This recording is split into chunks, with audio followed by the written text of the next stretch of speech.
Hi பா, welcome to my channel. இன்றைக்கி நம்ம பார்க்க போகிறது ஆக்சிடேஷன் நம்பர் ஃபைண்டிங் மெத்தட் தான். ஆல்ரெடி நம்ம வீடியோ அப்லோட் பண்ணியிருக்கோம். இப்போ அதோட கண்டினியூ தான் பார்த்துட்ருக்கோம். இப்போ சல்ஃபியூரிக் ஆசிட்டில் சல்ஃபருக்கு எனக்கு தெரியாதுன்னு வச்சுப்போம். அப்போ அதோடைய ஆக்சிடேஷன் நம்பர் எப்படி ஃபைண்ட் அவுட் பண்ணுறதுன்னு பார்க்க போகிறோம். இப்போ ஹைட்ரஜனுடைய ஆக்சிடேஷன் நம்பர் +1பா. பொதுவாக நம்மளுக்கு ஆக்சிடேஷன் நம்பர் ஒரு காம்பவுண்டில் ஒருத்தவங்களை கண்டுபிடிக்கணும்னா மற்றவங்களுடைய ஆக்சிடேஷன் நம்பர் நமக்கு தெரிஞ்சிருக்கணும். சரிங்களா? தெரிஞ்சால் தான் கொஞ்சம் ஈஸியாக இருக்கும். ஸோ ஹைட்ரஜனுடைய ஆக்சிடேஷன் நம்பர் +1. ஸோ எத்தனை ஹைட்ரஜன் இருக்குது? 2 இருக்கா? ஸோ 2 போட்டுக்கோங்க. இங்கே +1. ஓகேவா? அடுத்தது ப்ளஸ் சிம்பிள் போட்டுக்கோங்க. சல்ஃபருக்கு தெரியாது. ஸோ எத்தனை சல்ஃபர் இருக்குது? ஒரு சல்ஃபர் தான், எக்ஸ்ன்னே போட்டுக்கலாம். ப்ளஸ்ஸு ஆக்சிஜன் 4 இருக்குது. Oxygen number -2.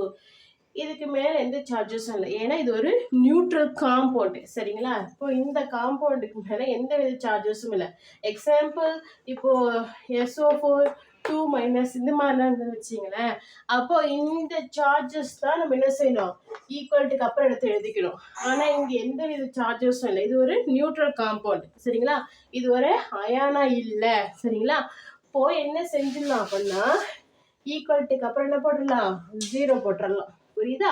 ஸோ அப்போ இங்கே 2 ப்ளஸ்ஸு எக்ஸு ப்ளஸ்ஸும் மைனஸும் இங்கே என்ன ஆகிடும், மைனஸ் ஆகிடுமா? மல்டிப்ளை பண்ணிங்கன்னா 4 × 2 8 = 0.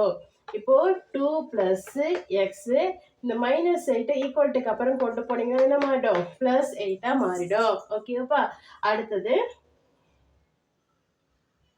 எக்ஸு ஈக்குவல்ட்டு இங்கே +8 இருக்கா, இங்கே இருக்கிறது +8 +2 ஈக்குவல்ட்டுக்கு அப்புறம் தான் இது -2. அப்போ மைனஸ் பண்ணால் உங்களுக்கு என்ன வரும், 6. ஆனால் எதோட சார்ஜ் பெருசு, ப்ளஸ்ஸோட சார்ஜ் பெருசு. அப்போது இங்கே என்ன வரும், சல்ஃபருக்கு +6 வரும். ஓகேவாப்பா?